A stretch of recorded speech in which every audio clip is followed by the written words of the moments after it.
Você viu no primeiro DVD da série Os Tropeiros, a região do outro lado da fronteira onde foram criadas as mulas que deram origem às primeiras tropeadas.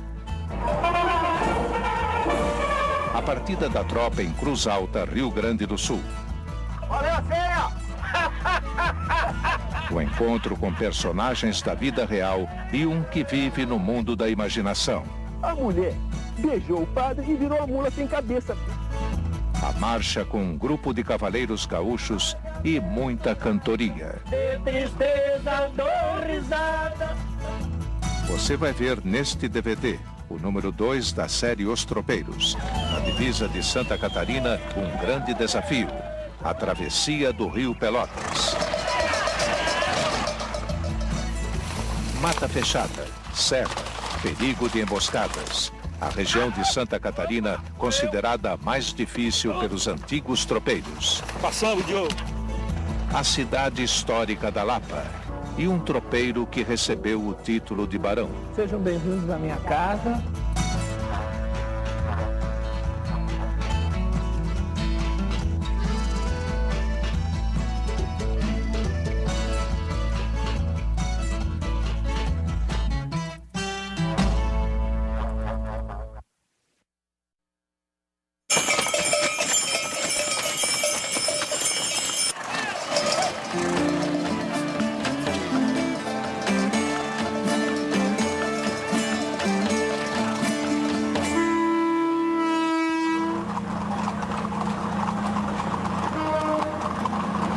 Fazer reportagem é uma coisa que o Globo Rural sabe.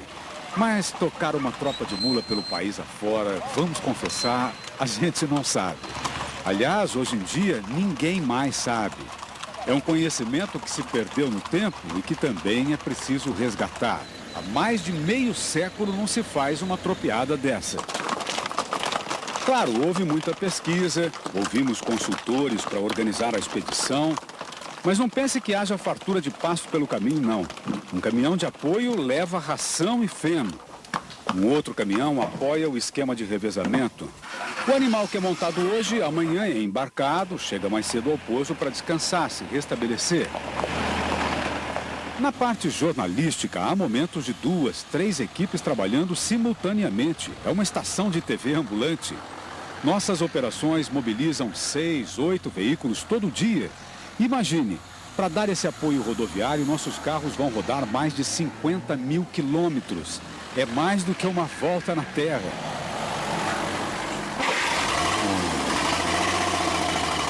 Porém, por mais que houvesse planejamento, são inevitáveis, incontáveis os imprevistos. Altas horas, as baterias das filmadoras já arriaram, mas a foto documenta o desencalhe das viaturas. Nos trancos da viagem são muitas as avarias. É um pneu, um para-choque, a plataforma do carro de gravação. Contamos com um bom aparato para atendimento veterinário ambulante também. As baixas temporárias acontecem. Olha a Xuxa, essa jovem mulinha amarília. Está mancando por causa de uma inflamação na perna, sente dor, não tem condição de pegar estrada. O experiente burro viajante prendeu a mão num mata-burro, rasgou a canela. Vai demorar pelo menos um mês para se recuperar. Enfim, há diversidades que nos acompanham desde antes do início da viagem, quando ainda em São Paulo, na formação e preparação da tropa, fazíamos o primeiro treino na água. A maioria dos animais nunca tinha atravessado o rio, coisa que vamos ter que enfrentar várias vezes. De início, refugam. Depois, percebendo que não há mal algum, aceitam passar pelas partes mais rasas. Por fim, encaram a passagem de ponta a ponta pelo açude. Tudo parece ir bem. Olha aí, a gente já num trecho em que não dá pé. Esse grupo avança tranquilo. A câmera acompanha até a borda. Tudo ok. Mas quando volta para filmar o resto, numa fração de segundo, um acidente já tinha acontecido. O burro em que seu Toninho vinha montado emborcou, deu um coice na mula do Diogo e outro na minha mula, que assustada fugiu. Ficamos os 3 na água. que susto! A minha mula se assustou, levantou a cabeça de uma vez, bateu de cheio aqui. Voou óculos longe, chapéu, sumiram no lodo e eu fiquei tonto. Sensação de que pudesse desmaiar naquela hora. Na hora eu preocupei que ia ser difícil para gente sair, que estava bem no meio lá, né? De roupa, sapato, é difícil nadar, não. Eu já não sei nadar bem. Tá com bota, espora, calça jeans. Então você fica no desespero na hora, você não consegue nem se movimentar, né?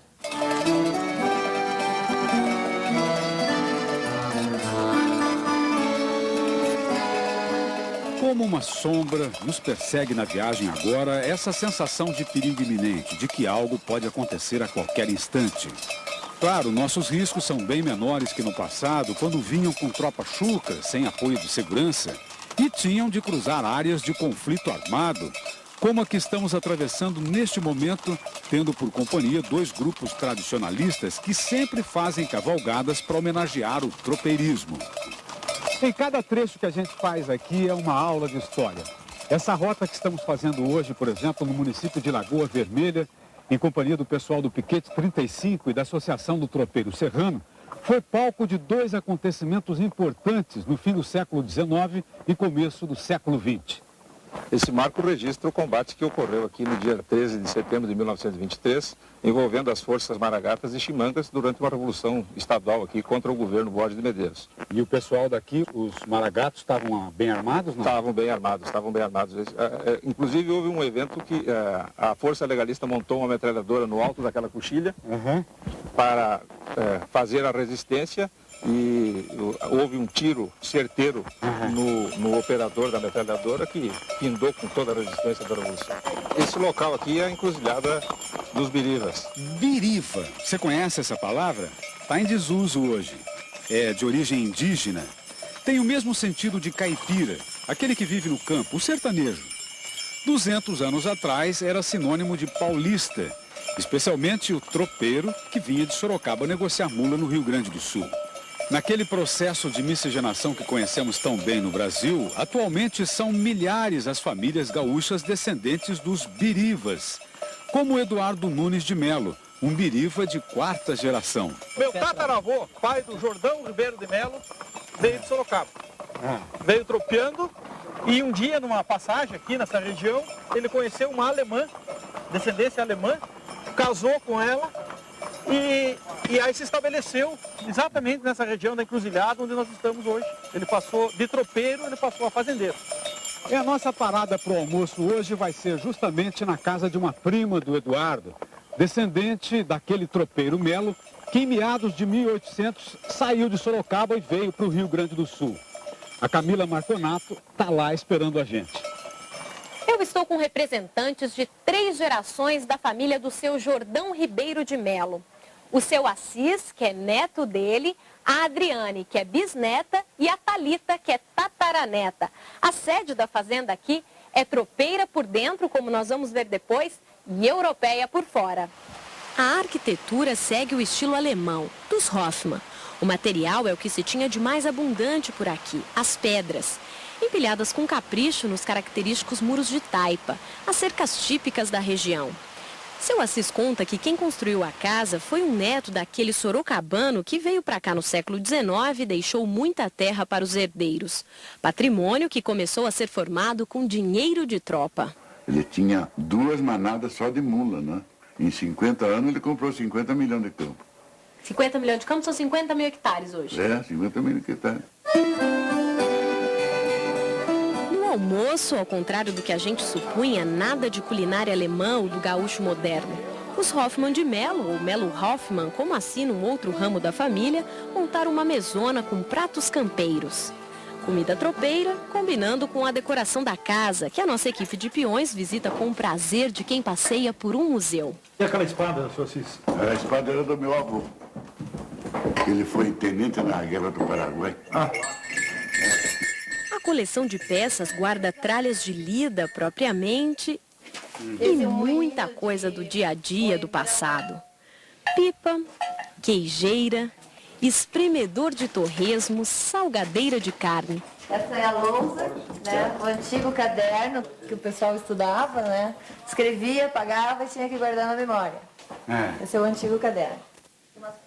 E aqui a coleção de retratos, registro do importante acontecimento que se deu no caminho das tropas, a união de gaúchos, europeus e birivas.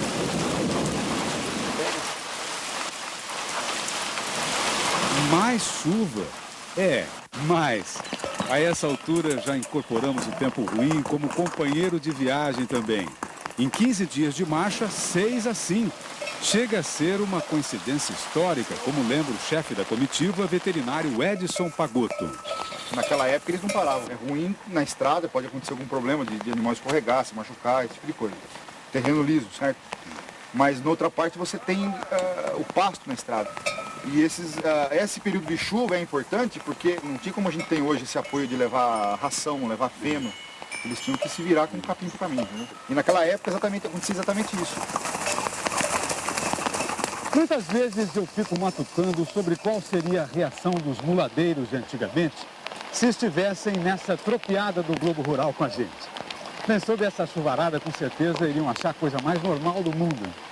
Mas e quando vissem isso, olha? Fruta naquele tempo, o que tinha? Era o pinhão, na verdade uma semente, a goiaba serrana. Veja que interessante, Vacaria ganhou esse nome por causa da grande quantidade de rebanhos que tinha. Agora, para cada cabeça de boi de antes, tem mais de 100 pés de maçã. A fruta passou a ser o forte da economia na região. No passado, grande fornecedora de couro e carne seca, agora a Vacaria produz quase 40% da maçã brasileira. Por quilômetros e quilômetros a gente marcha entre as macieiras. A chuva fazendo enxurrada entre as leiras. Bica no chapéu dos tropeiros. A altitude, em torno de 1000 metros, favorece o cultivo das chamadas frutas de clima temperado. O município é forte também na produção de pera, caqui, framboesa, amora, mirtilo, além dos históricos pinhão e goiaba da serra.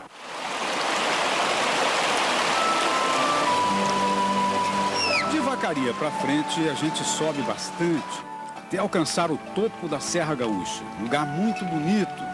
Fazendas isoladas, raramente passa alguém.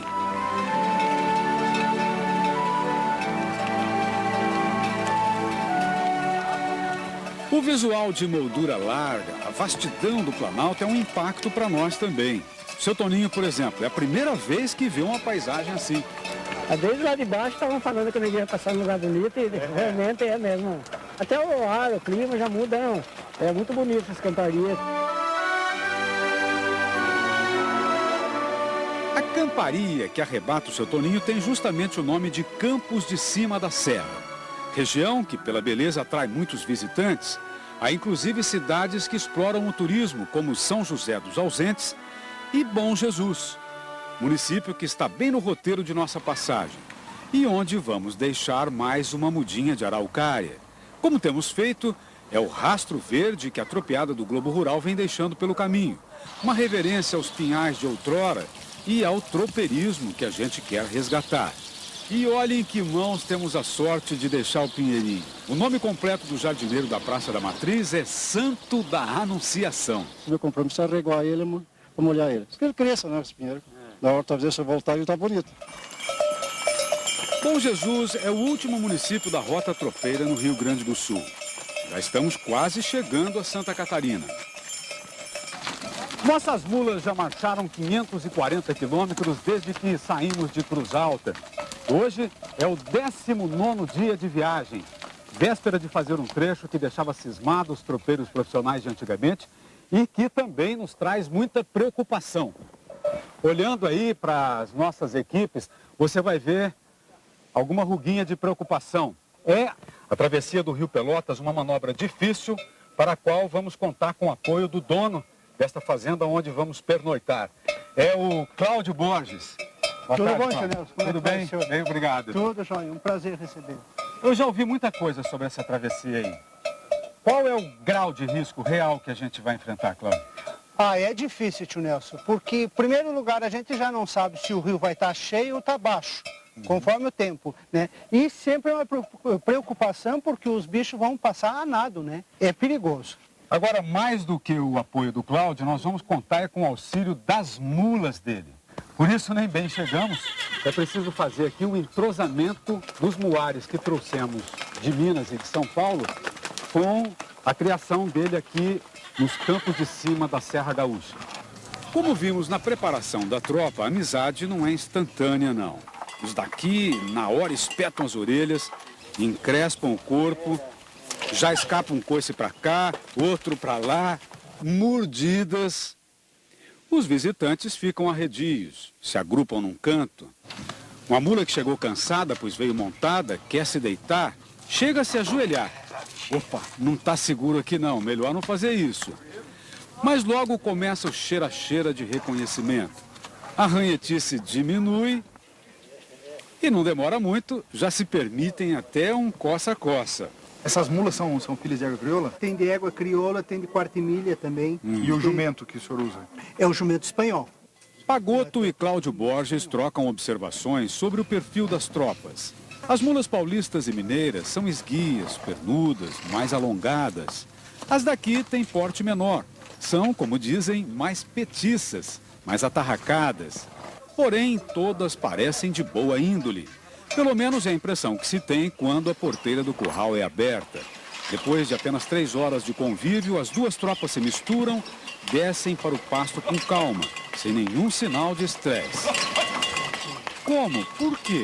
Para que esses muares justo aqui no alto da Serra Gaúcha, se no resto do Rio Grande do Sul praticamente não se vêem mais mulas e burros? Bem, o Cláudio sempre foi apaixonado por criação e reúne aqui uma tropa invejável, dá mais de 120 cabeças. Estão vindo lá, olha.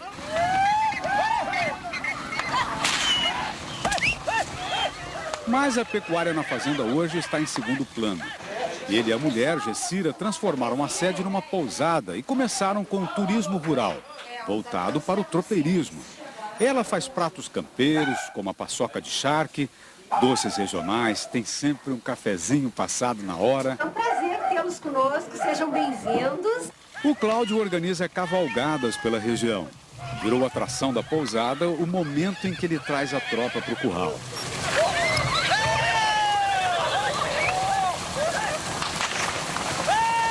É um espetáculo que encanta até mesmo os calejados peões do Globo Rural.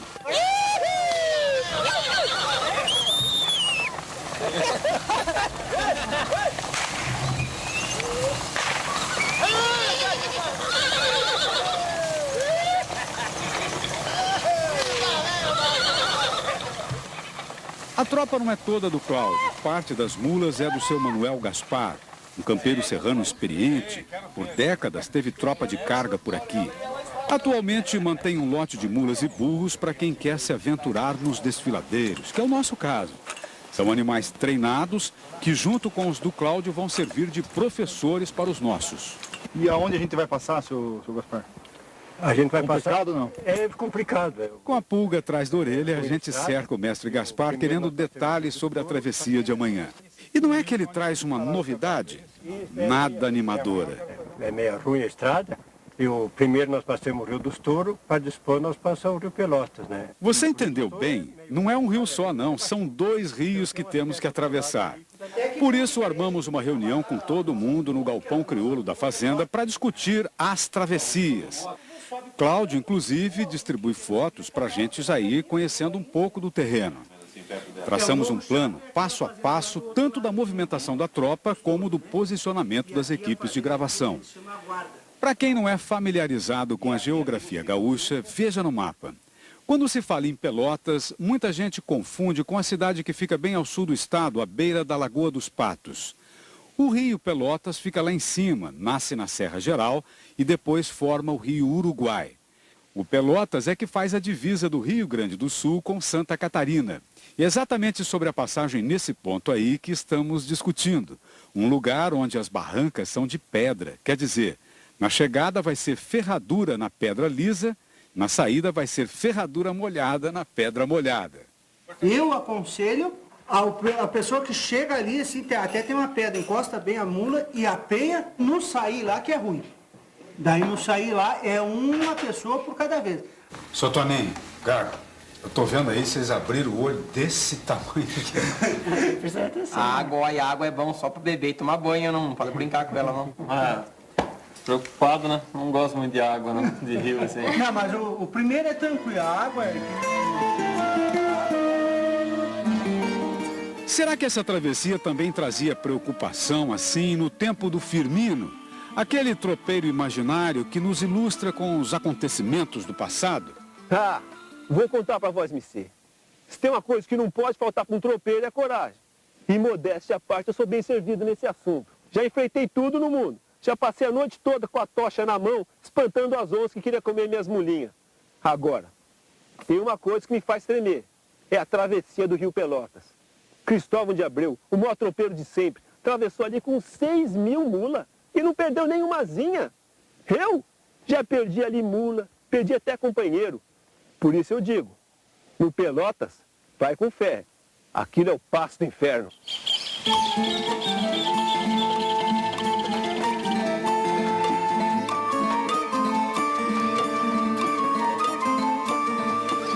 Lembra daquele velho ditado? Em dia de serração baixa, sol que racha. Vamos conferir. 21º dia de viagem, nossa tropa começa a marcha para fazer a travessia do Rio Grande do Sul para Santa Catarina.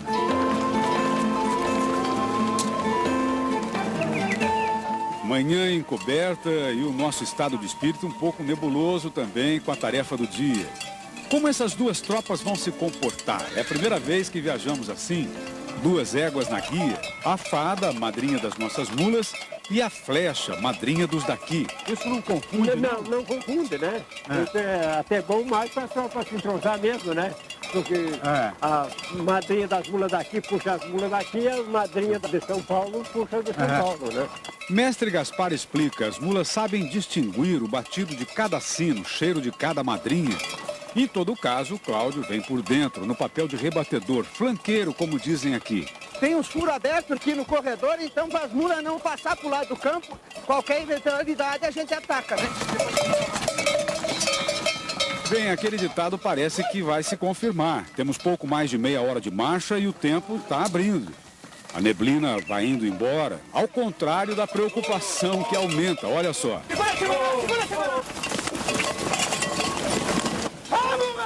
É um ribuliço na tropa do Cláudio e do seu Gaspar. A peonada vai ter que atacar dos 2 lados agora. São mais de 50 animais. Se estourar, volta tudo para a fazenda. Felizmente, foi só uma disparada. Uma desembestada, no caso. Quando a gente ganha a crista da serra, os animais já estão mais sossegados. Também contribui para acalmar a entrada nessa faixa de muros de pedra. São os famosos corredores de Taipa do Sul. Corredores por onde passavam tropas de mulas e também muita boiada. Cenário que leva a imaginação do Edson Pagotto para 2 séculos atrás. Na minha cabeça, estou voltando no tempo, entendeu? Estou aqui, estou vendo 1000 mulas atrás de mim, entendeu? E tentando pensar o jeito que aqueles tropeiros pensavam, entendeu? Seu Toninho, peão velho de guerra em São Paulo e Mato Grosso, se admira com a extensão da obra. São 6 quilômetros de taipa só neste trecho. Uma maravilha, meu. Às vezes eu fico imaginando como é que conseguiu fazer um serviço desse sem cimento, sem nada e durar tanto tempo assim, não. O corredor era... Seu Gaspar conta que os muros são do tempo dos escravos e tinham dupla finalidade. Serviam de cerca e também de cercado. Era só fechar as pontas que o piquete estava pronto. Quantas mulas a comitiva tivesse. Para pousada de tropeiro, não deixar extraviar a tropa, né? Então eu pousava aqui para o outro dia passar o Rio Pelotas, daí do outro lado. O corredor de taipas vai até o fim da linha do Espigão, onde tem uma paradinha obrigatória, a Capela de Santa Vitória. A tradição fazia o tropeiro se benzer aqui, na crença de que a fé, um pedido de intercessão, favorece os acontecimentos. Esse passo aqui era chamado Passo do Inferno, agora está o nome dessa santa. Por 2 dias a gente trilhou os campos de cima da Serra Gaúcha e agora vamos começar a descida para o Vale do Rio Pelotas. Aquelas montanhas que a gente vê lá na frente já são terras catarinenses. Da fazenda do Cláudio até aqui marchamos 12 quilômetros, gastamos cerca de 2 horas. E agora vamos demorar quase 2 horas também só para fazer os 3 quilômetros finais. A descida é acentuada, trecho de fazer passo a passo. Este é o Touros. Como nossos guias explicaram, é o primeiro rio que temos que atravessar. Água prateada e rasa, felizmente, vai até o meio da canela. Como em toda montanha, aquela chuvarada já escoou. Mas na frente o Cláudio vem advertindo, cuidado. As pedras são muito lisas. O leito é de pedra, tem muito limo, é muito liso. Deixa a mula palpar primeiro.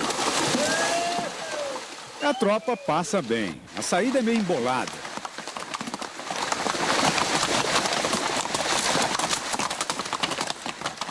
Também tem que fazer fila para subir a ribanceira.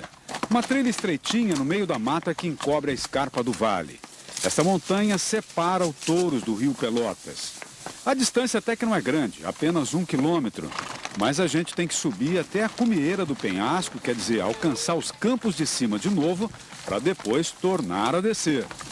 Aqui já é o Pelotas, é? Aqui é o Pelotas. Depois do trecho de campo, já na picada que nos leva ao rio Pelotas, só existe uma única passagem possível. Essa aqui, ó, tá vendo? É um muro de pedra fechando no barranco. Só passa um animal de cada vez. No passado, as autoridades construíam esse tipo de garganta de funil para montar, sabe o quê? Um pedágio. O comércio de mulas era uma das grandes fontes de arrecadação. Aí na frente, já na beira do Pelotas, está a repórter Camila Marconato. No tempo do Brasil colônia, do Império, mula era uma mercadoria tão controlada como o ouro. Ao meu lado está a dona Lucila Sgarbi, é uma das maiores estudiosas do tropeirismo gaúcho. Dona Lucila, como funcionava esse pedágio? Bom, esse pedágio, ou o que tu chamas de pedágio, na realidade chamava-se registro, que era um posto de cobrança de impostos dos animais que vinham do Rio Grande do Sul e atravessavam para o resto do Brasil. Esse aqui é o primeiro de passar de cobrança de um estado para outro, de uma província na época para outra. Segundo Dona Lucila, o registro aqui foi montado em 1776. Sobre cada animal era cobrado um imposto, estipulado pelo rei de Portugal ou pelo imperador do Brasil. Só depois de pagar é que os tropeiros desarreavam as montarias, como nossa turma está acabando de fazer. Já está tudo pronto para a travessia, os animais todos desencilhados. Mas antes eu quero que você compare o que vai ver já já com uma cena que foi pintada aqui nas margens do rio Pelotas quase 200 anos atrás. A cena é do pintor francês João Baptiste Debré. Ele documentou assim o que viu pouco antes de 1820. Olha a tropa e o detalhe, o tropeiro passava numa embarcação improvisada com couro de boi amarrado nos bordos. Adivinha como chamavam esse tipo de bote? Pelota. Daí o nome do rio. Olha, nós não temos aqui a pelota, aquele barquinho de pele de boi. Nós vamos primeiro numa canoa, levando a tralha para o lado de lá. Você viu, antigamente, quem fazia isso era um escravo que ia nadando, puxando a pelota do tropeiro-chefe. Aqui, quem nos conduz é o Adair Branco, o Beco. Primeiro, então, todas as nossas coisas são transportadas para o lado catarinense. De volta à margem gaúcha, a gente antecipa a despedida. No final da travessia não vai haver tempo para isso. A tropa deles vai retornar imediatamente e a nossa vai seguir em frente. Recebam aqui muito obrigado do Globo Rural. Foi muito bom viajar com vocês. Grandes companheiros, né?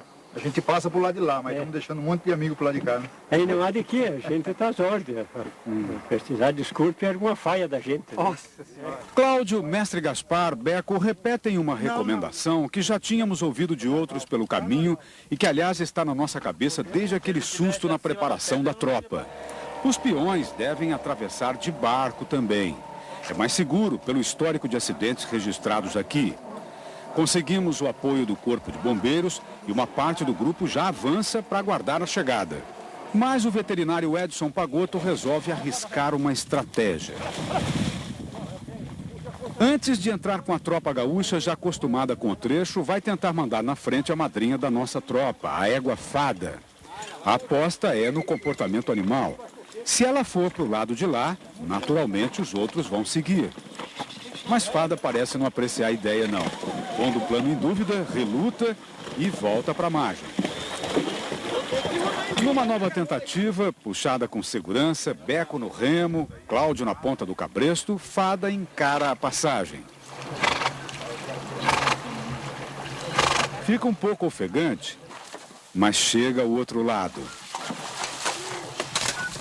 E olha o que acontece. O cheiro da madrinha, mesmo de longe, põe a mulada de prontidão.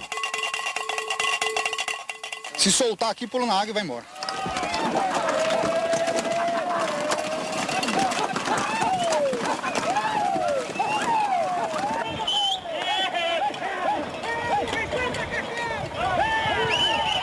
Por causa da influência espanhola, aqui no sul fala-se passo, mas em outras regiões do Brasil, esse trecho de rio em que se pode transitar com animais é chamado de val. Tem o val de cauda, onde a água só chega até o rabo ou a barriga, e tem o val de orelha. Não dá pé. O animal obrigatoriamente tem que nadar.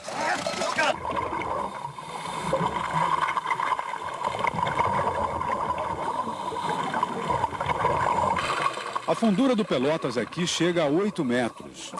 Por sorte, o rio está baixo, a correnteza não puxa tanto. Só 2 animais é que se embaraçam, ficam meio perdidos, chegam a voltar. Mas logo são animados a se juntar de novo ao grupo. Que esforço vencer a água, a ansiedade.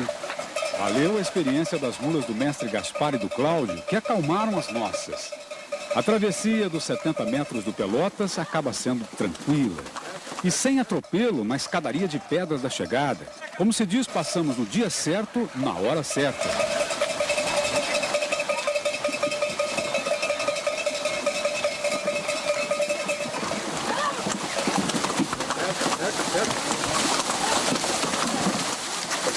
Vai, vai, vai!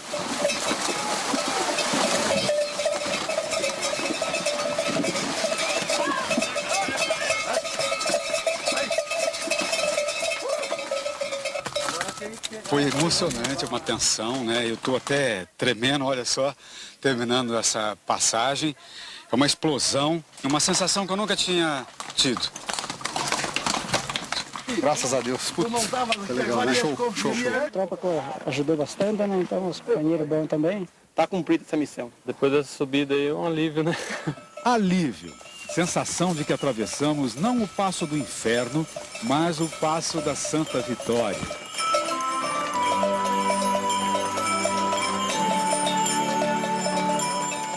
É assim, com o fôlego recuperado, que entramos em Santa Catarina. Já passamos o primeiro estado. Tivemos êxito no maior obstáculo da viagem. Agora a marcha segue em frente pelas montanhas da Coxilha Rica, no alto da Serra Catarinense.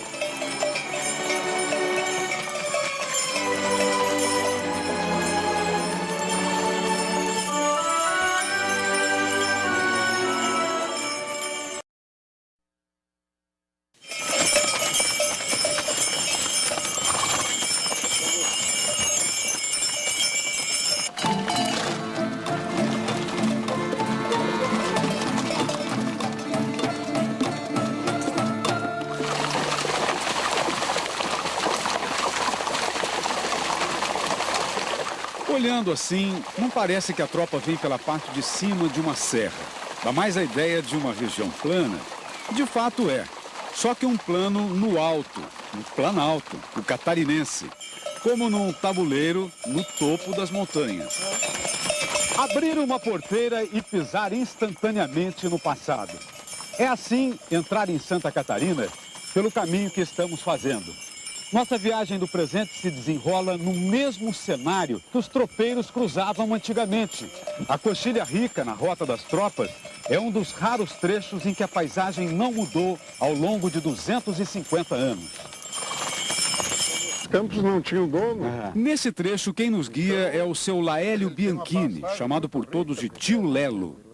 Fazendeiro que tem como hobby e negócio cavalgar pela serra. Nós já vimos que, por influência espanhola, terreno ondulado assim no sul é chamado de coxilha. Os primeiros tropeiros batizaram a região de Coxilha Rica por causa dos excelentes pastos naturais que descobriram aqui. tem uma pastagem muito rica de gramíneas, de leguminosa, onde os tropeiros vindo do sul invernavam as mulas aqui durante até 6 meses para engordar. Você partia mais ou menos aqui a viagem para Sorocaba. Claro, os impactos ambientais são inevitáveis. O próprio animal já é um. Em certos cantos da serra já se vêem florestas comerciais de pinos. Mas, de um modo geral, a Coxilha Rica ainda guarda muito de sua natureza primitiva. Pelas campinas, o mesmo capim mimoso de outrora e belos capões de araucária, matas de boa qualidade ambiental. Na primeira fazenda que chegamos, o dono até pede que a gente troque de montaria. Vamos numa caminhonetinha para ver uma coisa que as mulas poderiam espantar. Olha só. 1, 2, 4, 8. É um bando de veado campeiro. E é o macho na frente, a gaiagem lá. Ah, muito bonito, não? O máximo que eu vi foi 2. É. Assim, a mãe com o fiotinho. E a população é de quanto, hein? Bom, o que nós vimos aqui juntos, o máximo que nós vimos foram 23. O proprietário Flávio Ramos diz que ultimamente a população de veados tem aumentado. E a lei da cadeia alimentar está funcionando. O predador do campeiro, que assustava os tropeiros do passado, também tem sido visto. É a sussuarana, a onça parda, que aqui chamam de leão baio. A gente encontra, às vezes, viadinho morto aí, a gente percebe o leão, que eles chamam leão baio, né? Nas aguadas próximas de onde vimos os campeiros, fica o gado. A fazenda produz touro reprodutor de raças suíças e francesas. A pecuária é uma tradição na família Ramos, famosa em Santa Catarina pelos políticos que gerou. 4 prefeitos, 2 governadores de estado e um senador que exerceu a presidência da República, Nereu Ramos. Aqui então nós temos um criatório. Na visita à sede, o estilo do estábulo mexe com a curiosidade dos nossos peões. É todo cercado de tábuas, um teto diferente, cheio de clarabóias. Na área das baias tem uma escada. Subindo, o pessoal dá de cara com um sótão abarrotado de feno. É uma arquitetura interessante. As tesouras de madeira colocadas de tal forma no desvão que o pavimento se alarga. É um depósito para 3.000 fardos. A gente procurou fazer esse sistema meio baseado no sistema alemão. As baias são aqui do lado, embaixo aqui. Você já trata aqui de cima. Já daqui de cima ele já larga para baixo o fardo e só coloca em cima do coxo. Esse tipo de construção de barracão, isso você já conhecia, já tinha visto? Não. Eu nunca vi, não. Em filme já viu? Já, em filme jamais. É a primeira vez, assim, pessoalmente, de eu estar aqui no local, é a primeira vez. Trepar em cima do bicho aqui.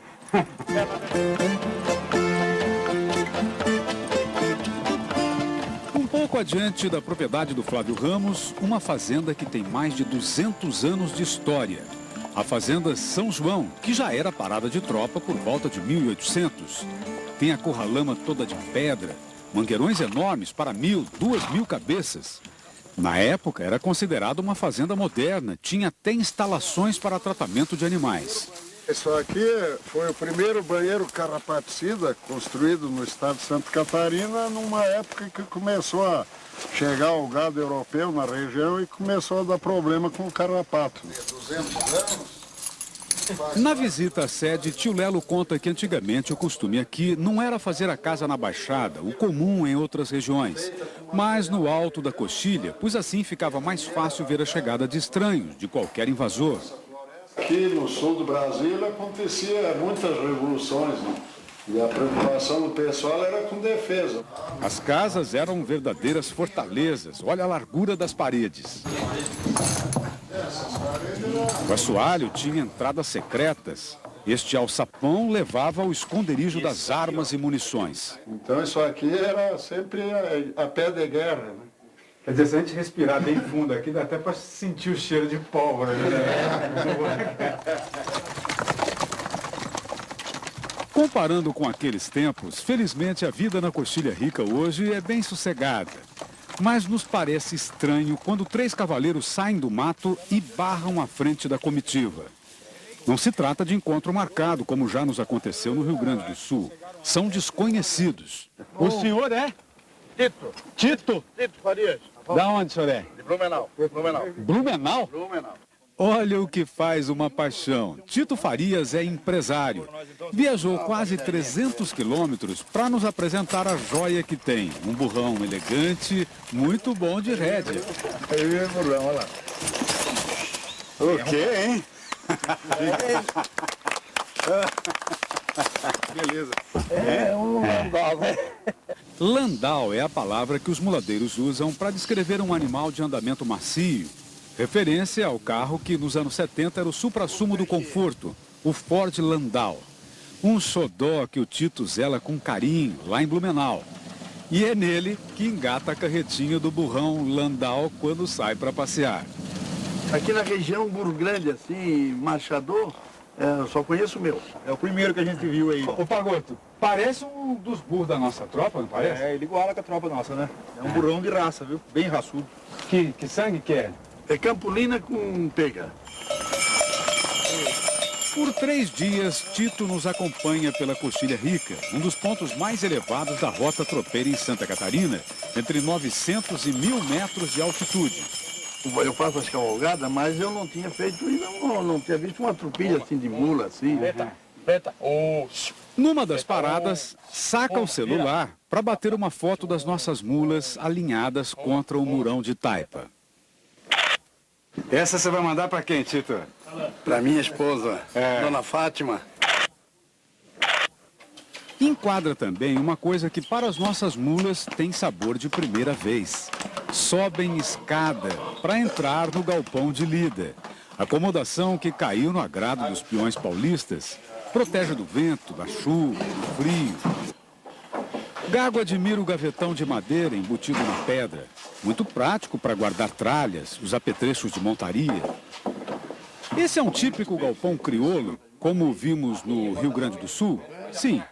Tito explica que isso não é só tradição gaúcha, aqui também. E, igualmente, o catarinense fica faceiro, como dizem, quando faz do galpão crioulo a sua sala de visita. Camila Marconato. E numa típica sala de visitas dessas, nem bem chegaram a Santa Catarina e os tropeiros do Globo Rural acabaram se envolvendo num entrevero, que em muitas partes do Brasil é sinônimo de briga, desordem, confusão. Mas aqui é uma coisa muito saborosa. Entrevero é um prato típico da Serra Catarinense. O galpão que estamos agora é da Fazenda Ferradura, do seu Benjamin Faria, o tio Beija. Tibério Bianchini, que é guia turístico na Coxilha Rica, monta o entrevero com muita rapidez. Sobre um disco de arado, põe lascas de frescal. Uma carne levemente salgada, com apenas 2 dias de sol, mais macia que o charque. Acrescenta linguiça campeira, mistura uns legumes, principalmente tomate picado, cebola e, por fim, o pinhão cozido. Em 5 minutos, está pronto. Para nós, a entrevero é briga. Olhando assim, fica uma confusão de ingredientes. Mas os sabores não brigam. Pelo contrário. Essa entreveira aqui é do bem. É prato de patrão, não? É prato de patrão, é prato de peão, é prato para toda a vida campeira.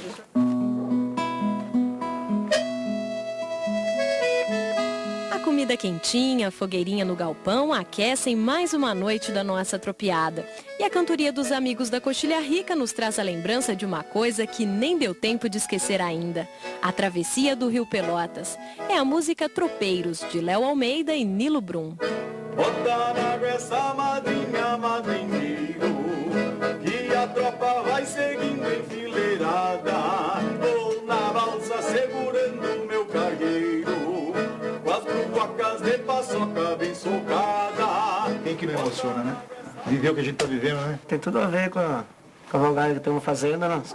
É muito linda a música e os homens cantaram pra moer mesmo. Bota na água essa madrinha, madrinheiro.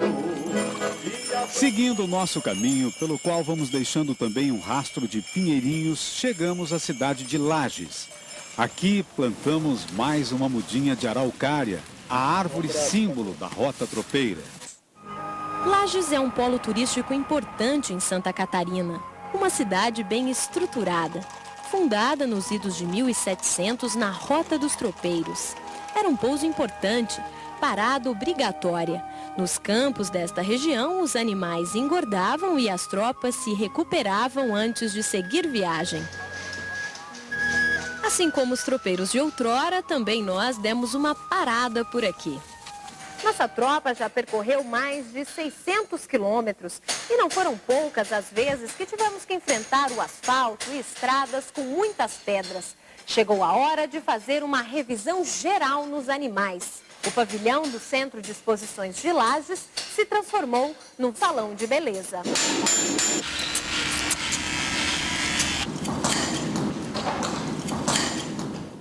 O pessoal aproveita para dar um jeito no dente pontudo que andava incomodando a Ipanema. Mas o que de fato motivou essa parada foi a troca das ferraduras.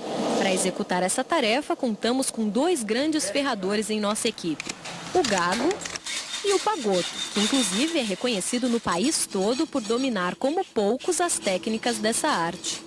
Vou te confessar que eu estou surpreso até, que eu acreditava que essas ferraduras que a gente colocou nesses animais em São Paulo, para poder viajar, iniciar a viagem, durasse aí em torno dos 15 dias.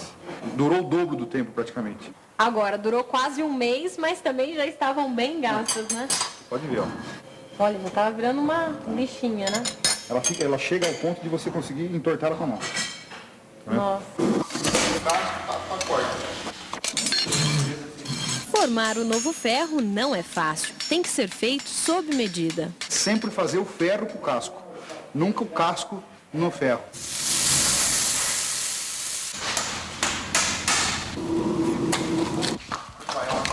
Foram 2 dias de movimentação até que toda a tropa estivesse em ordem. Pagoto, que avaliação a gente pode fazer da nossa tropa quase um mês depois da partida? Estão bem, os animais estão num estado bom, né? Alguns deles perderam um pouco de peso, que já era se de esperar pela distância que a gente está percorrendo, né? Tá tudo certo com a nossa tropa. Tá zerado. Só seguir viagem. Pronto para guerra. É bom mesmo que os animais estejam preparados. Daqui para frente, novas dificuldades nos esperam. E quem vai acompanhar o percurso no estado de Santa Catarina é o repórter Ivaci Matias. Deixando a cidade de Lages, a tropa começa a pisar no Planalto Serrano.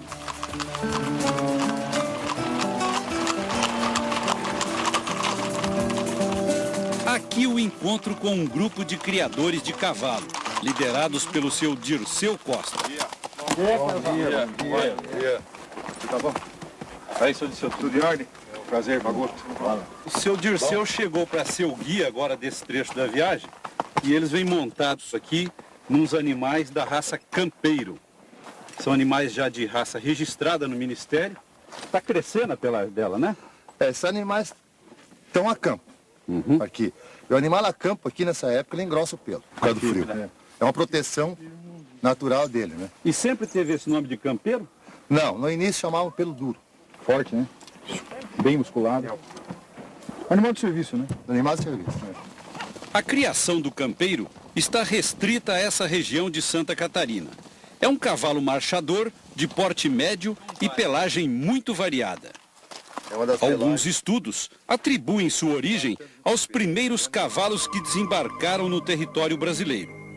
Ele seria descendente da tropa que o explorador espanhol Alvar Nunes, conhecido por Cabeça de Vaca, trouxe de Sevilha em 1541. A tropa tinha 26 animais e vários homens, que atravessaram o atual território de Santa Catarina, guiados pelos índios guaranis, para chegar a Assunção, no Paraguai. Alguns cavalos desgarrados da expedição teriam se tornado selvagens. Mais tarde, eles foram domados e melhorados, através de cruzamentos com o puro sangue inglês e o árabe. O senhor acha que ele aguenta seguir a tropa? Aguenta. Vamos experimentar. O seu Dirceu também trouxe algumas éguas para caminhar junto com as mulas soltas.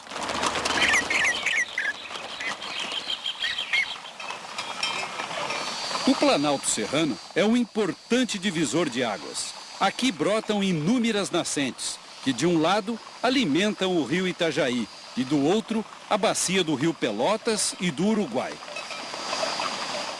Muita aguada para matar a sede da tropa.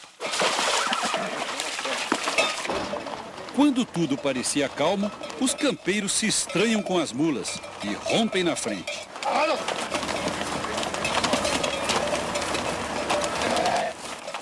Mas seu Dirceu cerca a égua e traz o animal de novo para junto dele. Ela está estranhando um pouco, é? As éguas estranharam as mulas, porque elas não conheciam mula. Agora, antigamente, isso aqui era caminho de mula, né? Era caminho de mula, e criava-se bastante mula. Depois de marchar por 30 quilômetros debaixo do sol quente, nós vamos descansar os animais e parar para o almoço. E parece que o campeiro aguentou bem. Seu, como é que chegou o animal? Tranquilo, tranquilo. Aqui conhecemos um outro criador de cavalo campeiro. É o seu Ivadi Almeida, de 84 anos. Ei, seu Ivadi. Meu companheiro. Muito prazer. O senhor tire o D do seu nome e coloque o C que vira meu nome. Ivaci. Exatamente. Mas é um prazer, o nome é parecido, quase que somos xará. É verdade. Então, nós somos da tropa do Globo Rural, né? Opa! Que está passando por aqui, o senhor está sabendo? Mas que maravilha, eu vi na televisão uma burrada muito buena. Eu também fui tropeiro de burro, meu pai era tropeiro de burro, e meu avô e meu bisavô é de Sorocaba.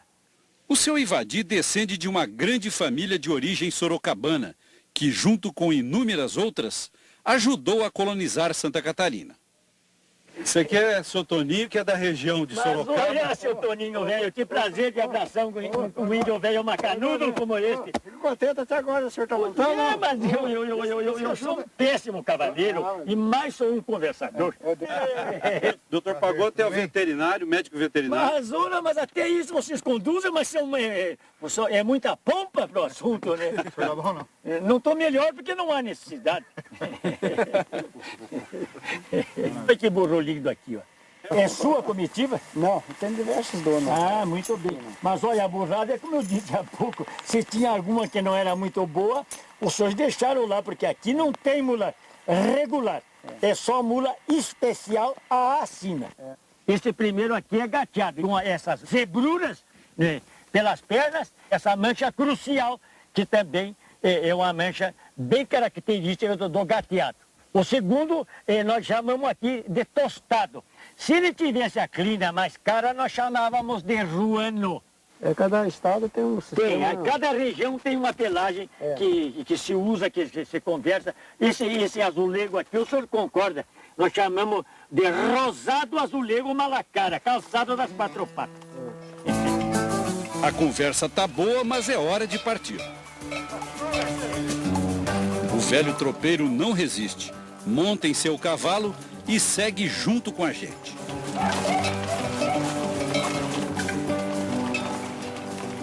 Tomou muito burro bravo ou não? Não, tinha, mas nós, por exemplo, nas viagens com as tropas... O pessoal se junta em volta do seu Ivadi para ouvir suas histórias. Não há necessidade, é só para judiar dos burros, né? Mas às vezes quando dava num brabo, nós aguentava o baralhado. Fomos meio cavaleiro, montei muitas vezes para me exibir.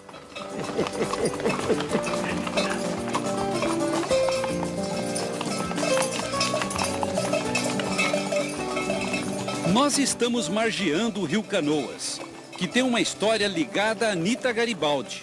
Quem vai nos contar é a repórter Camila Marconato. Ivaci, esse rio que vocês estão para cruzar, Anita Garibaldi atravessou a nado. Cena de um dos episódios da minissérie A Casa das Sete Mulheres. O gesto ousado foi para reencontrar o grande amor de sua vida, o revolucionário italiano Giuseppe Garibaldi. Essa história de amor e de lutas começou quando Garibaldi, junto com as tropas farroupilhas, deixou o Rio Grande do Sul e tomou Laguna, cidade charmosa no litoral de Santa Catarina. Aportaram nesta praça, como conta o pesquisador da história da cidade, Antônio Carlos Marega. Aqui foi no dia 29 de julho de 1839, foi comunicado ao povo a proclamação do Estado catarinense, republicano, constitucional, livre e independente também. E Laguna é também a terra onde Ana Maria de Jesus Ribeiro cresceu e se tornou Anita Garibaldi. Por onde quer que a gente olhe, ainda hoje, há lembranças dela por aqui. Parte da história desse período está no Museu da Cidade, que leva o nome da heroína. E também nessa outra casa, que guarda seus pertences e memórias. Na época, Anita era uma menina de 18 anos, forte e corajosa. Características herdadas do pai, Bento Ribeiro da Silva, o Bentão, um tropeiro de Lages. No Brasil, ela combateu em nomes de ideais republicanos. Depois, lutou ao lado de Garibaldi pela unificação da Itália. Tornou-se heroína de dois mundos e, por onde passou, deixou sinais de sua valentia. E foi embaixo de chuva que nossa tropa atravessou a ponte do Rio Canoas para entrar em Curitibanos, onde vamos passar só uma noite.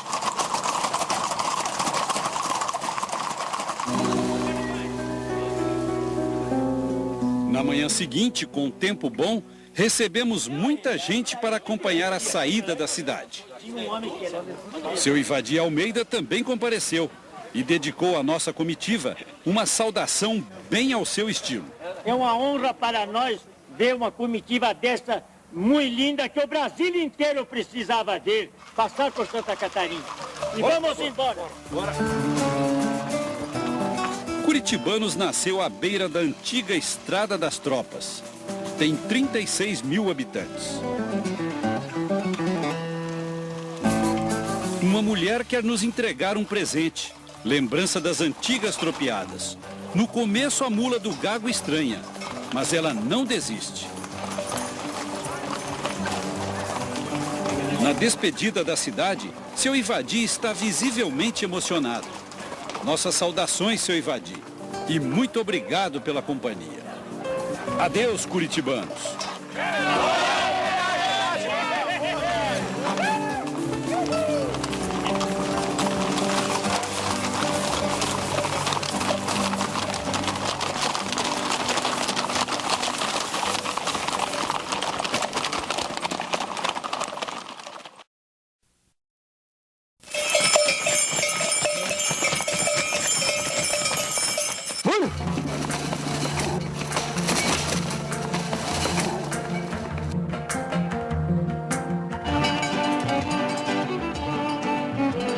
Saindo de Curitibanos, nossa comitiva ganha a rota que os antigos tropeiros faziam para chegar ao município de Santa Cecília, nos pés da Serra do Espigão, maciço que integra a Serra Geral.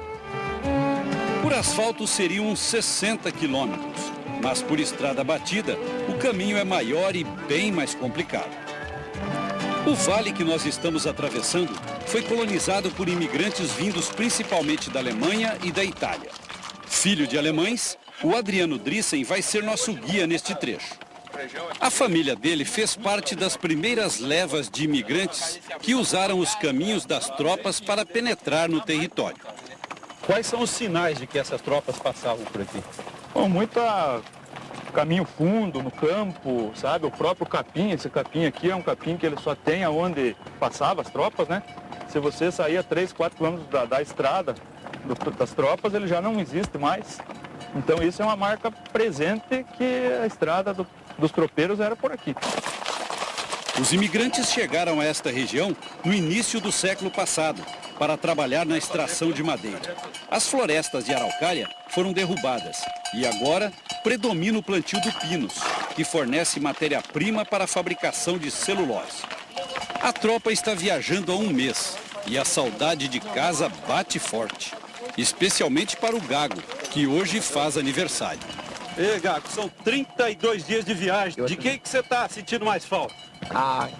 Eu acho que em primeiro lugar tem que ser da minha mãe, não da namorada, da minha irmãzinha, que eu quero muito bem, tô com saudade. Deu saudade já? Deu, porque eu ligo todo dia pra ela, entendeu? A minha irmãzinha liga, falou, ô Tertu, quando você vai chegar naquele lugar que tá a minha irmãzinha que tem 7 anos, ela é muito chegada a mim. Como hoje é domingo, a comitiva vai marchar só meio período e descansar na fazenda do Adriano, onde vamos dormir. É uma antiga pousada de tropeiros, tem 130 anos. Aqui o pai sempre comenta que posava 300, 400 mulas, em uma ocasião chegou a posar 800 mulas.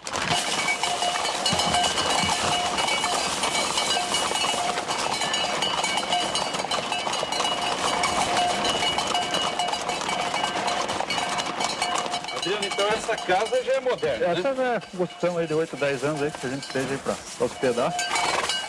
E quero que vocês se sintam em casa e o que precisar aí, estamos às ordens de vocês aí. Então, faz favor. Obrigado. Sejam bem-vindos. A Andréia Drissen, irmã do Adriano, transformou a antiga pousada de tropeiros num hotel fazenda, onde a comida é um dos atrativos. Então vamos começar com o nosso tutu do feijão. Esse aqui é o cozido, tudo misturado com carne de porco, charque, carne de gado e verduras. O arroz branco e a quirera. Só um momentinho, deixa eu passar aqui. Ah, tem a couve ainda. Tem a couve, essa é tradicional, né? Ainda bem que é dia de descanso. Depois de um almoço desses, ninguém aguentaria cavalgar. Na sobremesa, nós preparamos uma surpresa para o Gago. Mensagens gravadas das irmãs, da namorada e da mãe. Estamos sentindo muito sua falta. Parabéns, feliz aniversário, te amo. Gago, parabéns. Estamos sentindo sua falta. Um beijo. Um abraço, um beijo da sua mãe. Parabéns pra você,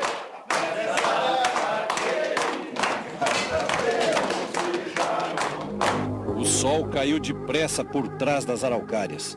A noite chega trazendo frio e a lua minguante, que mal consegue varar a escuridão. O ambiente é ideal para a aparição do Firmino, o nosso tropeiro imaginário, que tem um causo de onça para contar. Ela abriu aquele bocão para me pegar, eu falei, quer saber? Pelo menos a língua dela eu arranco. Enfiei a mão com força, com tanta força, e a onça era fêmea, então minha mão atravessou. Então do lado de lá dela eu falei, epa, vou dar um jeito. Garrei no rabo do bitelo, dei contra-golpe, e a onça virou do avesso. Foi, o pé dentro da pele, a pele dentro da carne, aquele coração dela enchendo, o pulmão também batendo. E ela tinha acabado de comer um macaco, não sei, os miúdos dela estavam ligeiros ali processando. Eu achei que aquilo que ia sair para fora, agora ia sair para dentro, não ia prestar não. Então garrei no queixo dela, dentro, contra-golpe, e ela virou do avesso, do avesso. Quer dizer, ficou do jeito certo. Foi. E ela levantou assim, com medo de mim, abanando o rabinho, foi pro meio da mata e sumiu lá dentro. Ô, já, hein? Por causa do frio, a hora de pular da cama é um choque de realidade. Mas vida de tropeiro é assim mesmo. Antes do sol nascer, os peões já estão na lida. Pagou, então vamos sair cedo, hoje a viagem rende bem, né? Está previsto 42 quilômetros, então... É uma marcha que a gente não considera tão alta a quilometragem, entendeu? Mas quanto antes você chega no lugar, melhor, né?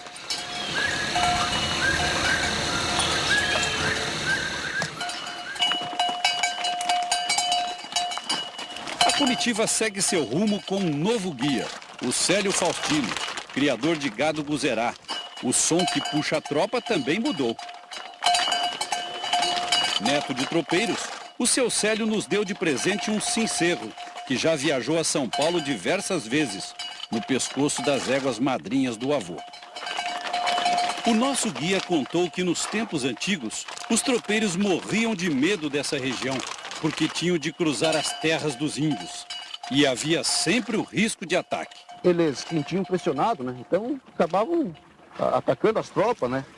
E cada vez que a tropa passava, ia aumentando o progresso, ia aumentando, vinha mais gente, vinha mais pedido, com o tempo ele foi aumentando e eles foram se sentir encurralados. Então, as tropas que não estavam bem preparadas, de repente, eram atacadas. Né?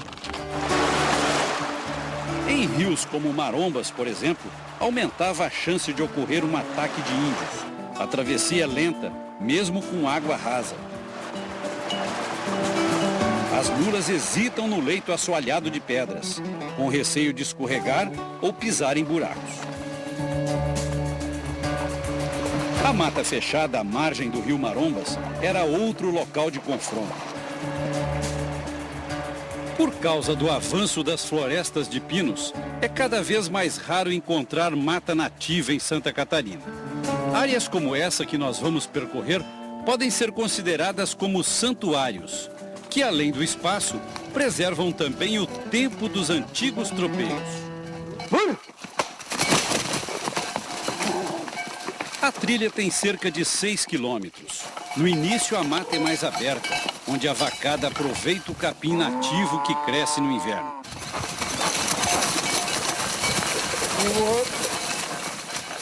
Depois o caminho vai afunilando e a gente não consegue ver direito nem a tropa.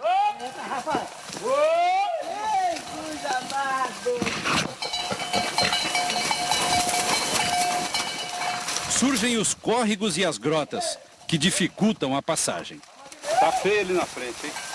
Ela tem uma passagem ali bem difícil. Viu, Diogo? Vamos com calma, sem apertar muito, né, Diogo? É. Se apertar ali, o bicho pode assustar. Mesmo com todo cuidado, a queda acontece.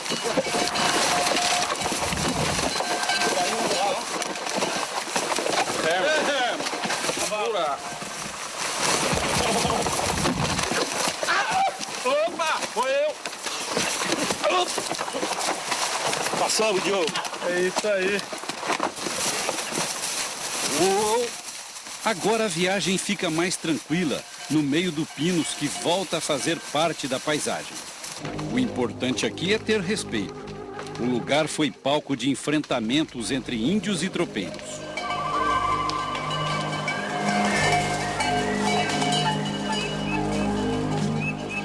Não se sabe ao certo quantos tropeiros estão sepultados aqui. O fato é que houve um enfrentamento aqui de índios e tropeiros e morreram vários deles. Esse cemitério ficava no meio de uma floresta de araucária.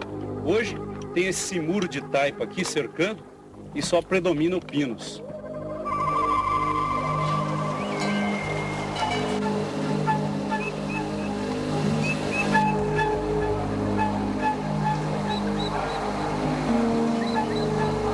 Essas histórias continuam vivas na memória de antigos tropeiros da região, como o seu Dico, de 86 anos.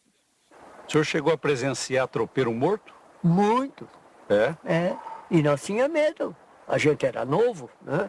A Vera não tinha medo, tinha um revólver. Tinha a Winchester 44, carregava amarrada na mala da capa, ponhava por cima da mala da capa, qualquer coisa, né? Não tinha problema. Atacou muita gente, os índios? Muito. Matavam gente aqui nessa Serra do Espigão, era coisa séria.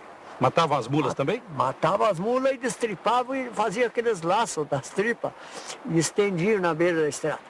E o que era argola, que tinha freio na boca da mula, eles levavam tudo. Eles usavam que tipo de arma na época? Era uma flecha de pedra. Essa pedra de fogo, tem uma pedra que se a gente bateu um pedaço de ferro, sai aquela faísqueira. Era aquela flecha, mas ele não perde uma flechada. Largava a flechada com aquele arco, atravessava a pessoa. E daí matava, acabavam de matar. Nessa região viviam os índios xoclengues, caingangues e guaranis. No início da colonização, eles eram nômades e ocupavam um território extenso, desde o litoral do Rio Grande do Sul até onde hoje é o estado do Paraná.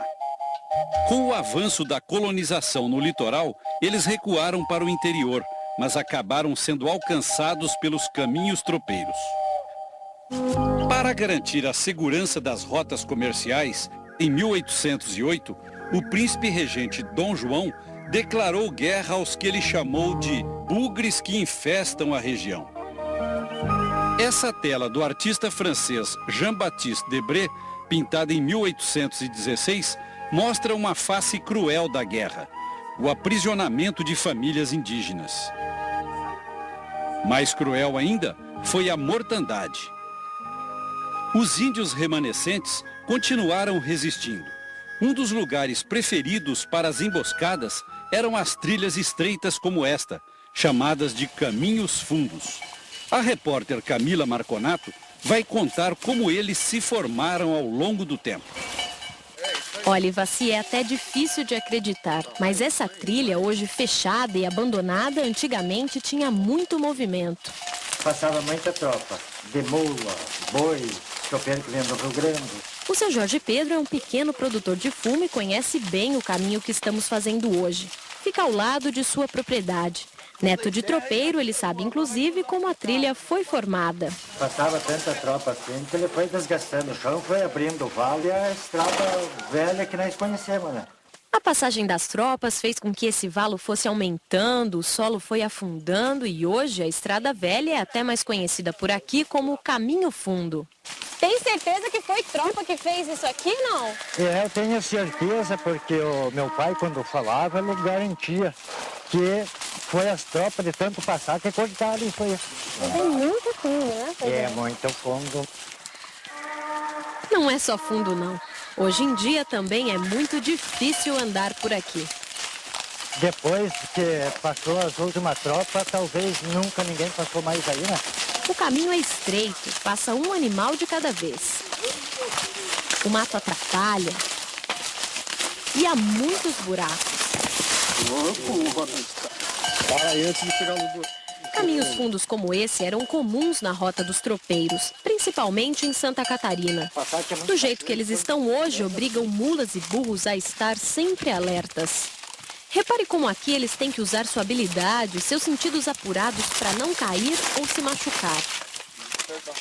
No passado, quem tinha que andar de orelha em pé eram os tropeiros, porque marchando assim, em fila indiana, a passo lento, ficavam sem defesa contra as emboscadas dos índios. No início do século XX, os caminhos fundos continuaram sendo usados como armadilha, não mais para os tropeiros, e sim para os imigrantes que começavam a colonizar a região. Neste caminho fundo, no pé da Serra do Espigão, existem muitas histórias de enfrentamentos entre imigrantes e índios. O seu Olivardo vai nos contar uma história que data dos anos 40.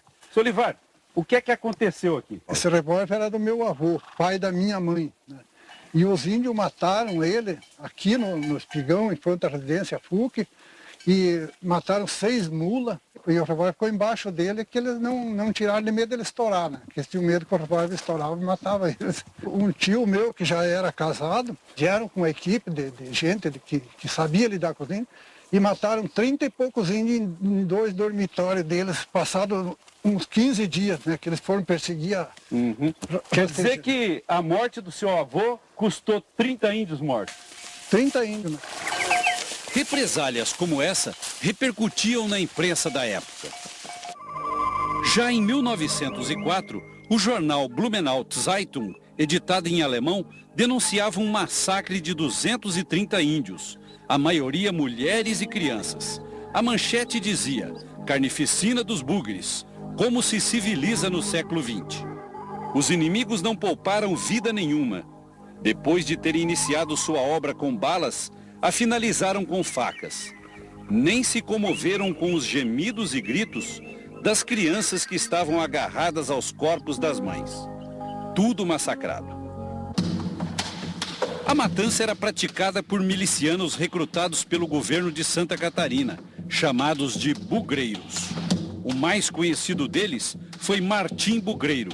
Nesta foto de 1932, ele aparece com um pano amarrado no queixo, tendo a seus pés uma família aprisionada. A crueldade dos homens de Martim Bugreiro ganhou fama em Santa Catarina, como nos conta o seu Dico. O senhor chegou a conhecer esse homem? Demais. Era muito amigo do meu pai, do meu avô. Era muito amigo. E ele era bravo mesmo? Bravo, ele era um homem perigoso. O que tinha de índio ele matava, deixava de saber. Homem, mulher e criança e tudo. Ele esperava os índios dormir e matava. Baseado em documentos históricos, o pesquisador Silvio Coelho dos Santos conta que os bugreiros eram vistos como heróis, porque prevalecia a noção de que o índio ameaçava os projetos do homem branco. Depois de 2 séculos de conflitos, os índios que viviam no sul do Brasil há centenas de anos foram praticamente dizimados. Eles eram cerca de 247 mil. Hoje, de acordo com o último censo do IBGE, não passam de 10 mil. Esta é a reserva indígena Ibirama, que fica entre os municípios de Doutor Pedrinho e Itaiópolis, a 100 quilômetros de Santa Cecília, onde está nossa tropa. Aqui vivem 150 famílias de xoclengues, caingangues e guaranis, em condições muito precárias. Nesta escola, dentro da reserva, eles aprendem a língua dos brancos e tentam preservar a cultura dos seus antepassados. Chegamos aqui num dia de vacinação contra a gripe, que reunia principalmente velhos e crianças da tribo. Doeu? Um pouco. Mas também o senhor não vai pegar gripe também. A área deles tem 14 mil hectares, onde vivem da pesca, de pequenas roças e do artesanato. Márcio Caraí, professor da tribo Guarani, conta o que aprendeu com seus avós sobre o conflito. Que os índios acharam estranho aquilo ali, né? Não gostaram, na verdade, isso eles sentiram uma invasão, isso aí. Então, por isso que deu esse conflito. E, inclusive, até hoje esse conflito acontece, não só num povo, mas acontece em muitos povos indígenas, né? Infelizmente. Atravessar essa mata nos pés da Serra do Espigão foi como entrar no túnel do tempo. Mas sair do outro lado não significa deixar para trás o passado violento, porque a ocupação do território brasileiro ainda não terminou.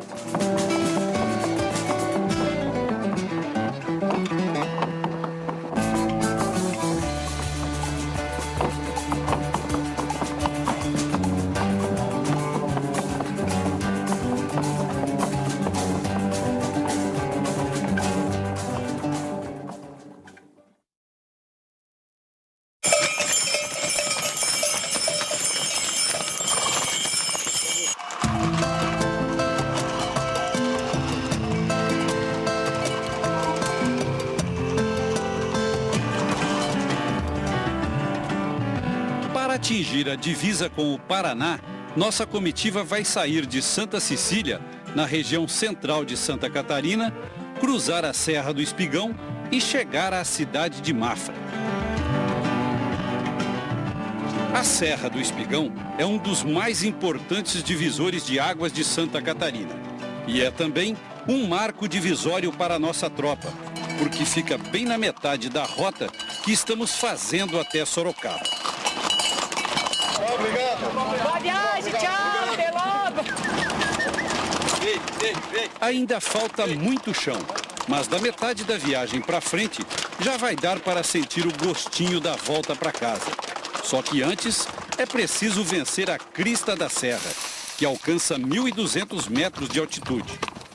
Subir não é tão difícil. Não leva mais de 2 horas. O problema é descer. A partir desse ponto aqui nós começamos a descer a Serra do Espigão. Um dos pontos mais altos de Santa Catarina. O caminho ficou tão escondido no meio do bambuzal que mesmo o pessoal da região se confundiu e nós perdemos a trilha.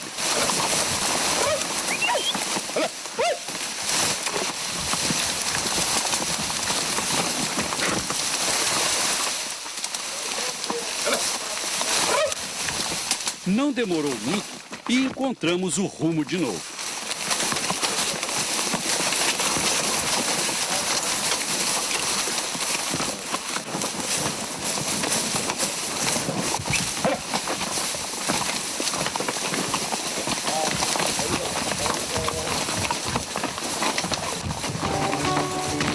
Depois de mais de 3 horas no mato, saímos a céu aberto.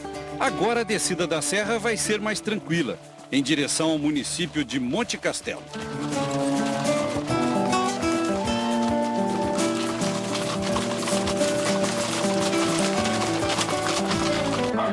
No pé da serra, fomos recebidos pelo grupo Cavaleiros do Contestado, que vai nos guiar daqui para frente.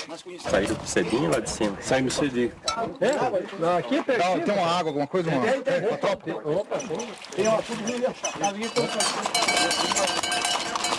Na retomada da marcha, os nossos guias dão uma notícia preocupante.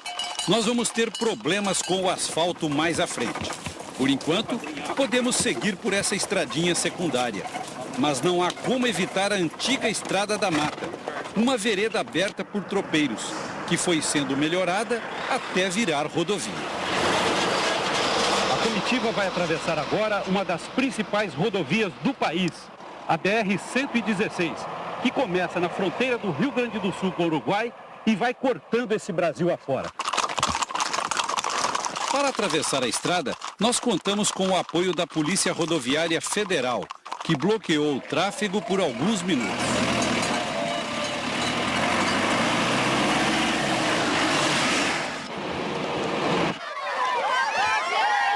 Castelo, os alunos interromperam a aula para ver nossa comitiva passar.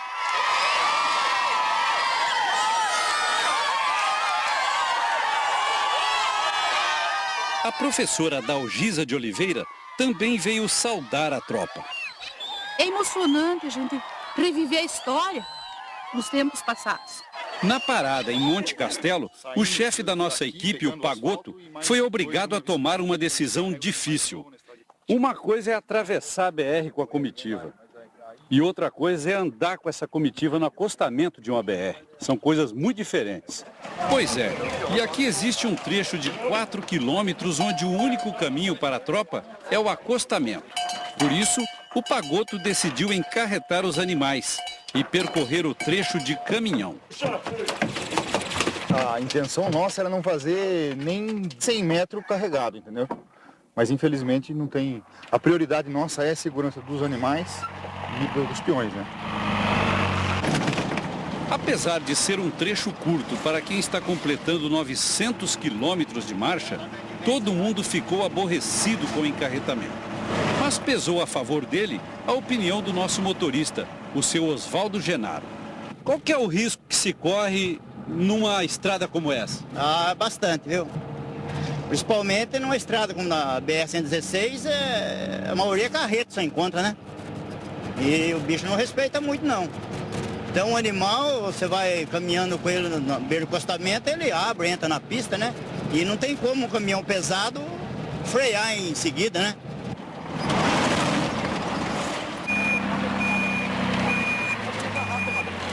Nem foi pegá-la. Para a alegria de todos, esse foi o único trecho em toda a viagem de Cruz Alta a Sorocaba que nossos peões não fizeram montados. Descarregamos a tropa na fazenda Cruzeiro, do seu Alfeu Tabalipa. Ele diz que bem no meio da BR ficava a sede da antiga fazenda, que era um importante pouso de tropas. A casa era aqui bem na BR, no rumo da BR aqui. A BR-116 foi implantada nesta região há pouco mais de 50 anos. Mas antes disso, o caminho já era estratégico. O seu Alfeu, por exemplo, se lembra de quando as tropas leais a Getúlio Vargas passaram por aqui para combater os paulistas na Revolução de 1932. Aqui chegou 300 homens, nós estávamos no sótão, e quando apontaram lá, tudo de lenço vermelho, chapéu quebrado na testa, acamparam 2 dias aqui, abaixo de chuva, né? E meu pai tinha mente que ele levasse todos os animais dele, tinha 2 carretões com 8, 16 cavalos, né? Mais 2 mulas muito boas e uma égua de corrida. Então esconderam os animais, os carretões, e levaram para baixo da serra, aqui na cabeceira do Itajaí, e arrastaram as árvores atrás do rastro para não aparecer o rastro dos carretões.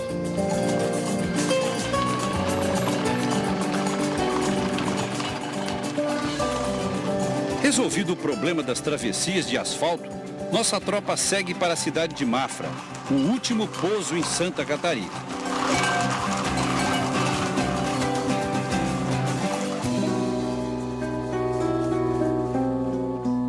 Amanheceu um dia frio nessa despedida nossa aqui de Santa Catarina. Mas o pessoal está aqui, ó, muita gente aguardando a saída da comitiva. Vocês acordaram cedo para vir aqui? Cedo. É? Que horas? 6h30. 6h30 da manhã. Bonito, né? A gente já quase não vê essas coisas bonitas, então a gente vem ver, né?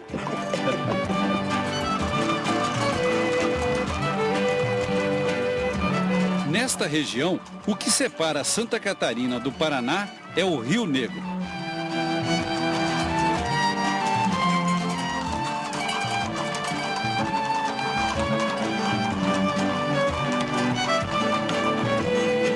Adeus, Santa Catarina!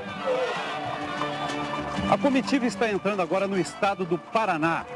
Já caminhou 1000 quilômetros e ainda tem muito trecho pela frente.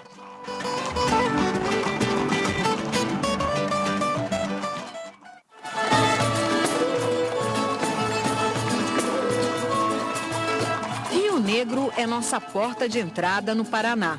E fomos recebidos com empolgação pelo povo daqui.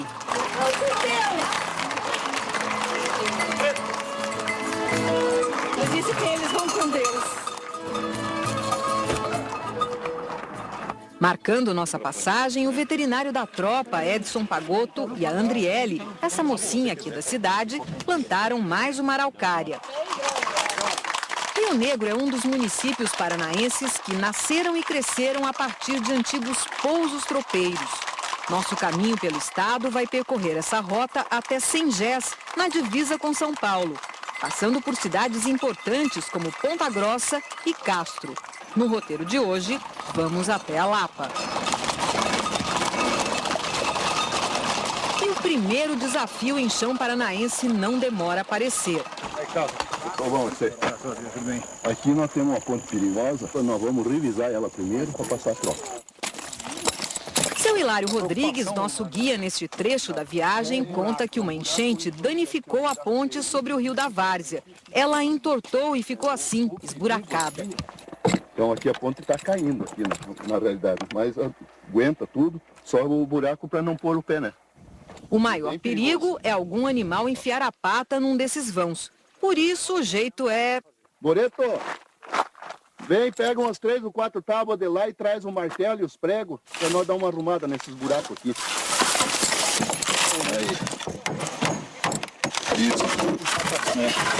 Buracos tampados, a tropa passa devagar, com muita calma. Se um burro ou mula se assusta nessa hora, pode até provocar um acidente.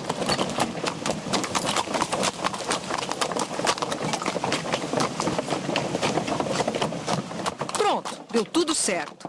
Passada a ponte, nós já entramos no município da Lapa.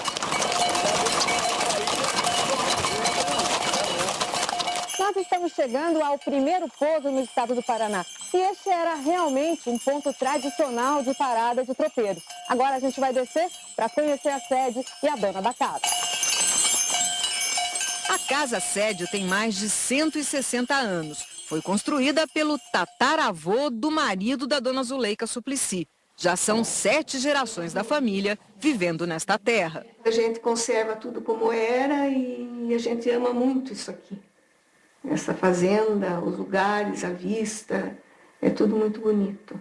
Essa foto aqui, o que é, dona Zuleika? Esse é uma passagem do gado no Rio Iguaçu. Sei. São os tropeiros, né? Vinda do Sul para São Paulo. Para São Paulo. Isso é de 1907? Isso. E essa aqui, quem é que é? Esse é o Inhobena. É um tropeiro que veio de Cruz Alta e quando passou por aqui ficou morando aqui na fazenda. Morreu com mais de 100 anos e essa foto tem uns 80 anos mais ou menos. E essa outra aqui? É o gado antigo, né? Passava por aqui e essa paisagem tem aqui no fundo. É o fundo assim? da nossa casa.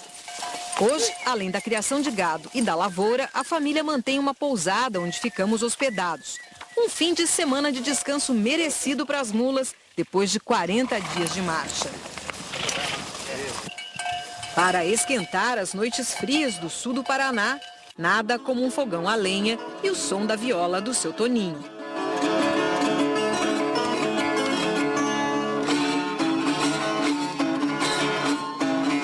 Este é um bom momento para avaliar como foi a viagem até aqui. Vocês estão caminhando juntos, estão o tempo todo juntos, tomam café da manhã junto, almoçam, chega de noite, continuam juntos. Chega uma hora que cansa, não tem briga?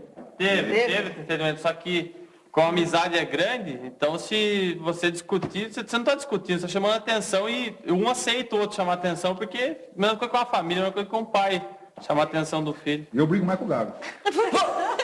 Por que vocês brigam, Gago? Porque eu sou mais fraco na turma e ele quer surrar eu. Agora, num grupo grande, as pessoas são diferentes umas das outras. Então, assim, quem é o mais trabalhador, aquele que não nega serviço? Quem não para é o seu Toninho. O seu Toninho, eu tenho que tirar um chapéu pra ele. Quem é que é o mais preguiçoso? O Gago. Não, esse é mentira. É o Gago. Não, o Gago ele é o mais veaco. Que nem meu pai fala, que nem burro de prefeitura. Ele tá ali dentro, ele não deixa pegar e não corre. Você joga o laço, ele sai de lá e não pega mais nem a pau. Você tá vendo, tudo culpado é eu.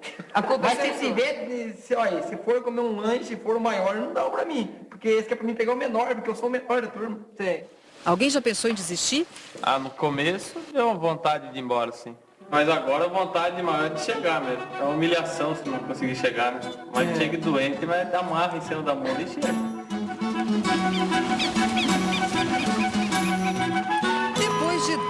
dias de descanso, estamos de volta à estrada, rumo ao centro histórico da Lapa.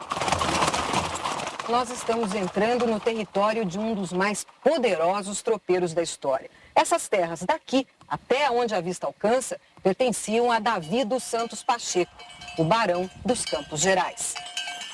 O barão fez fortuna aproveitando esta topografia. Como você viu nos programas anteriores, os caminhos de Santa Catarina eram difíceis, com muita serra. Os animais se desgastavam, perdiam peso.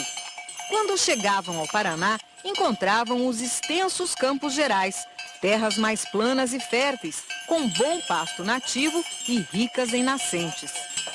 O barão percebeu que esse era o lugar ideal para recuperar as tropas e resolveu implantar aqui algumas fazendas para engordar os animais, como conta Márcio Assad, estudioso da história da região. Com as mulas e os bois descansados, eles conseguiam chegar mais robustos na feira de Sorocaba e serem vendidos com um valor maior, né? E isso trouxe riqueza para a região. Isso trouxe riqueza, porque a partir daí é que passa a ser um grande negócio a tropeada, né? Com o tempo, muitos tropeiros passaram a descansar por aqui, dando origem a um povoado que foi aos poucos crescendo até virar uma cidade. A cidade e a região nasce através do caminho dos tropeiros e se desenvolve economicamente. E podemos dizer assim que se desenvolve de forma muito pujante se você for pegar a relação com a época, né? Você vai notar que a Lapa tem um desenvolvimento extremamente mais robusto que as outras cidades daquela época, comparando até com todo o Brasil meridional. Bem, o Márcio vai servir como guia para a gente num passeio pela Lapa. Mas ele nos disse que está preparando uma surpresa, por isso vai adiantar um pouquinho e a gente se encontra aí na frente, Vamos não é lá. isso? Tá jóia. Essa época de pujança dos Campos Gerais permanece viva na memória do Firmino. Lembra dele? É o nosso personagem tropeiro. Vai ouvindo, vai ouvindo. Tô cismado com a dinheirama que tá correndo no mundo das tropas. Ah, vê só. Um camarada de meu conhecimento, outro dia, comprou umas mulinhas. Formou uma tropa, viajou. Formou outra tropa e agora mesmo. Encontrei com ele nos campos da Lapa, arrendando invernada. Já tá erguendo um casarão na cidade. Pra ele só tá faltando mesmo os títulos de nobreza. E outra coisa, os mineiros pro lado de Ouro Preto estão crescendo os olhos pra cima do nosso negócio. É, sim, estão querendo criar mula e burro por lá mesmo. Mas os paulistas chiaram e o rei de Portugal mandou. Criame de mula, só de São Paulo pra baixo. É, viva o rei! Vamos! Pois é, caro Firmino, ainda resiste ao tempo aqui na Lapa o casario da antiga Rua das Tropas, hoje Avenida Manuel Pedro. 18 quarteirões do centro da cidade foram tombados pelo Patrimônio Histórico Nacional. A Lapa foi elevada à categoria de município em 1872. Esse é o solar do Barão dos Campos Gerais. E lá está o Márcio, à nossa espera, vestido a caráter. Olá. Márcio, que roupa é essa? Agora eu não sou mais o Márcio, eu sou o Barão dos Campos Gerais e convido vocês para conhecerem a minha casa. Essa era a surpresa. Essa era a surpresa. Vamos lá?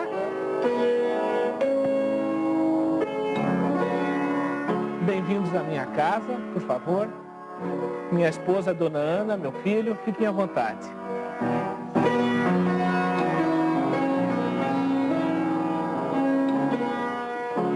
Somos recebidos com licor aos acordes da valsa Tardes da Lapa, de Otávio Gomes, compositor aqui da cidade.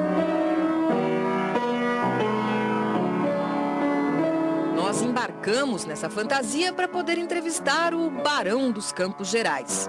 Senhor Barão, como é que foi que o senhor chegou a receber este título de nobreza? Por que o senhor chegou a ele?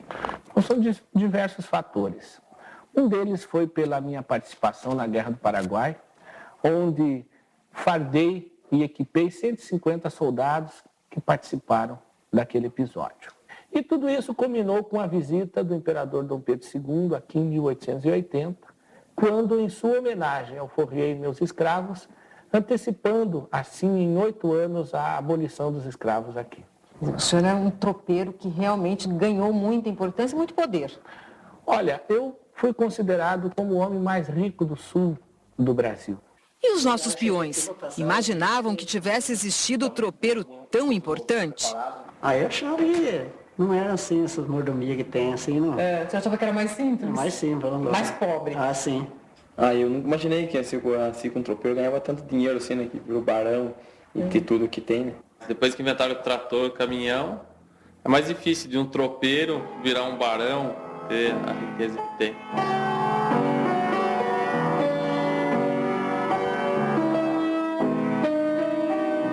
O Barão dos Campos Gerais nos leva para conhecer melhor o casario histórico de um jeito muito gostoso.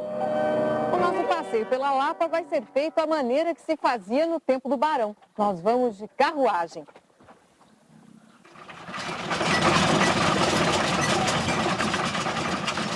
A grande maioria desses prédios são do século XIX, que, vamos dizer assim, foi o ápice, o tempo áureo da Lapa.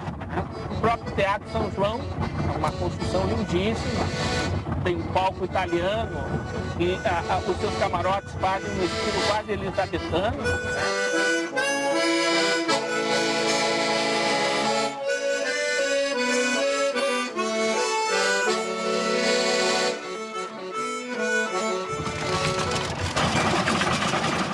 Além do teatro, que outros prédios a gente pode destacar? Por exemplo, a nossa Casa de Câmara e Cadeia é um prédio imponente. Hoje, onde é o Paço Municipal, a Prefeitura, foi o primeiro prédio no Paraná construído para ser uma escola efetivamente. E você vê até que influências bastante ecléticas na nossa própria arquitetura, mas o luso brasileiro, o estilo português é o que mais utilizado, inclusive nas casas de fazenda e tudo mais. Para reconstituir a história da Lapa, tivemos a colaboração de muita gente. Do Márcio, que representou o papel do Barão, da professora de piano, Sofia Miller, que nos emprestou a sala de sua casa com a mobília de época, e do pessoal do assentamento Contestado, onde fica o solar do Barão. Hoje, dentro do casarão, nenhum móvel antigo. Entre as paredes de taipa, histórias do baronato cedem lugar às de outro movimento, o da reforma agrária. A roça tem bastante energia. Atualmente funciona aqui uma escola de formação de técnicos em agroecologia, patrocinada pela Via Campesina, o governo do estado e a Universidade Federal do Paraná. Os alunos vêm de vários países da América Latina. Simone Rezende é a coordenadora pedagógica da escola. A gente tentou conservar a parte histórica do prédio, não tentar mexer, não tentar alterar nada que é referente à parte histórica.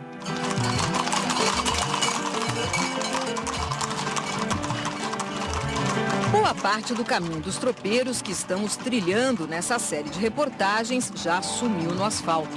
Num cenário em que os vestígios do passado quase desapareceram, a Lapa resiste como uma pequena joia histórica, o testemunho de um tempo em que o tropeirismo era o motor da riqueza econômica e cultural desses Campos Gerais.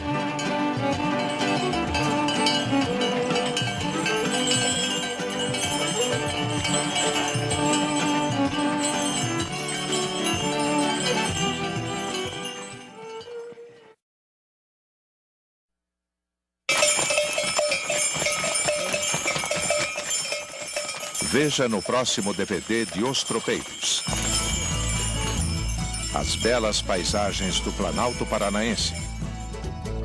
As relíquias preservadas nos antigos casarões dos tropeiros. O momento mais triste da viagem, o sacrifício de um cavalo acidentado. E a chegada da tropa a Sorocaba depois de 1.760 quilômetros de marcha. Veja no DVD 3 de Os Tropeiros.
repórter Ivaci Matias cobrir a travessia da Serra do Espigão, em Santa Catarina, considerada muito perigosa pelos antigos tropeiros.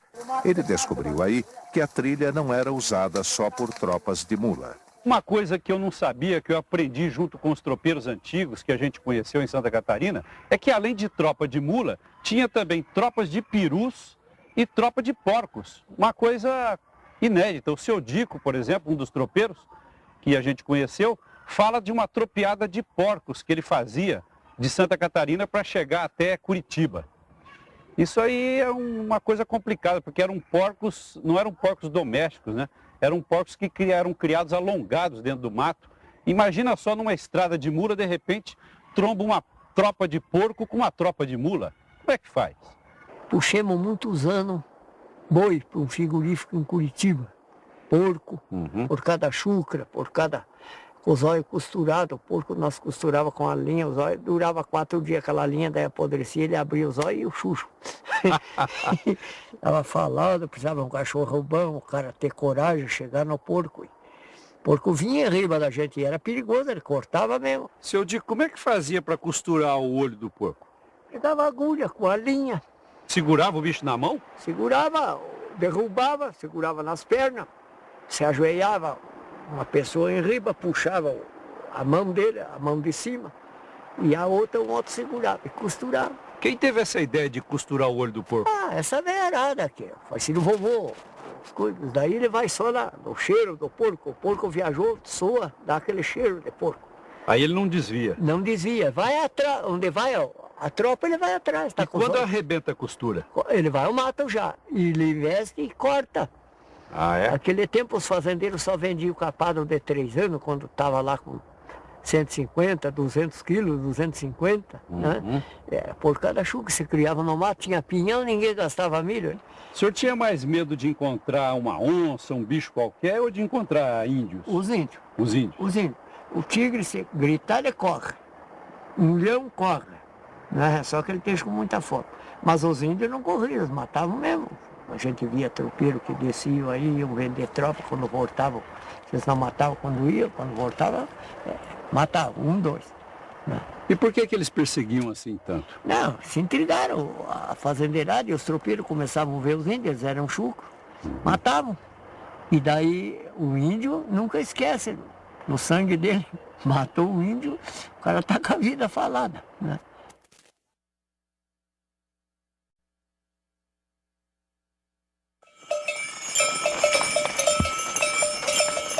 O repórter Nelson Araújo andou quase 1000 quilômetros com a tropa, mais da metade de todo o percurso. Nelson, esse tempo foi quase todo cavalgando? Olha, eu não tenho isso assim marcado, um quilometragem, né? Como se eu tivesse um odômetro na mula marcando tudo, né? Mas eu acho que dá uns 700 quilômetros, 700 para 800 quilômetros em cima da Morena, principalmente, que é a mula com a qual eu fiz a maior parte do percurso aí. Mas você tem muita familiaridade com animais, assim, com cavalos, etc. Então, para você, isso não seria um sacrifício? Dá, de jeito nenhum. De jeito nenhum. Para mim, foi um convite para unir o útil ao agradável. Quando eu fui, assim, chamado para fazer a reportagem, né? Até se foi uma ilusão que eu tive, que eu falei, nossa, mamão com açúcar, né? Eu vou poder aproveitar até que eu vou cavalgar à vontade. E não foi bem assim, porque o desafio do trabalho, as dificuldades que nós enfrentamos, superaram em muito o prazer da cavalgada, pura e simplesmente, que eu tenho como hobby, né? Você tem cavalos seus, né? Eu tenho uma dúzia de animais, que eu gosto muito de cavalgar. Esse gosto vem de família, né? Meu pai foi retireiro, né? Trabalhava tirando leite em currais, meu avô, bisavô. Então tem uma ligação muito forte com animais propriamente. Não é uma coisa agrícola, é com criação. Entre uma reportagem normal do Globo Rural e essa, tanto tempo de duração, semanas e semanas, o que você considera diferente uma coisa da outra? A magnitude do projeto foi uma coisa que me acanhou desde o princípio. Não é uma história de uma década, de 50 anos, de um século, é uma história que passou de 200 anos, de acontecimentos sucessivos. Então, é uma saga. É uma saga que você pode comparar, assim, para ficar num exemplo só, com a conquista do Velho Oeste americano. Tão grandiosa, talvez até mais grandiosa do que aquela. E que é pouco falado no Brasil, isso é pouco discutido, isso é pouco detalhado até nos livros didáticos brasileiros, né?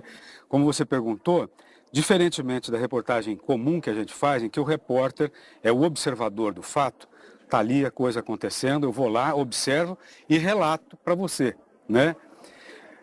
Nessa tropeada, o Globo Rural era o repórter e era o ator, era o personagem do próprio objeto da reportagem.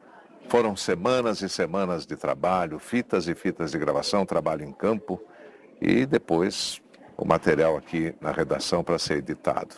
Qual é a parte mais trabalhosa? E que veio a parte trabalhosa. Tentar resumir. O Globo Rural tem um programa de acabamento de alta qualidade. Isso significa, assim, em trabalho, em dedicação, para cada minuto que o telespectador vê no ar, a gente tem 6 horas de trabalho, de edição. Na matéria da tropeada, dadas as circunstâncias, inclusive que a gente trabalha com 2, 3 câmeras e tal, a gente tem 8 horas, em média, de dedicação para cada minuto que você vê no ar.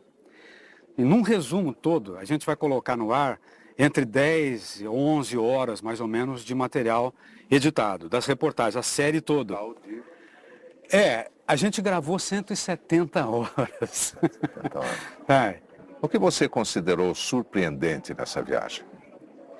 Olha, a gente teve muitas surpresas, várias surpresas, né? São 1.700 e tantos quilômetros, coisas assim, inesperadas e tal. Agora, de tudo, se eu tivesse que eleger, o que mais me surpreendeu foi ver comprovada a resistência do muar, a resistência da mula, a capacidade que a mula, que o burro tem de andar tanto e não cansar, e não se degradar e não se esgotar. A capacidade que ela tem de se agrupar, de se amadrinhar, de fazer amizade umas com as outras e de ver comprovado aquilo que a gente lê nos livros sobre comportamento animal, a sensibilidade da mula.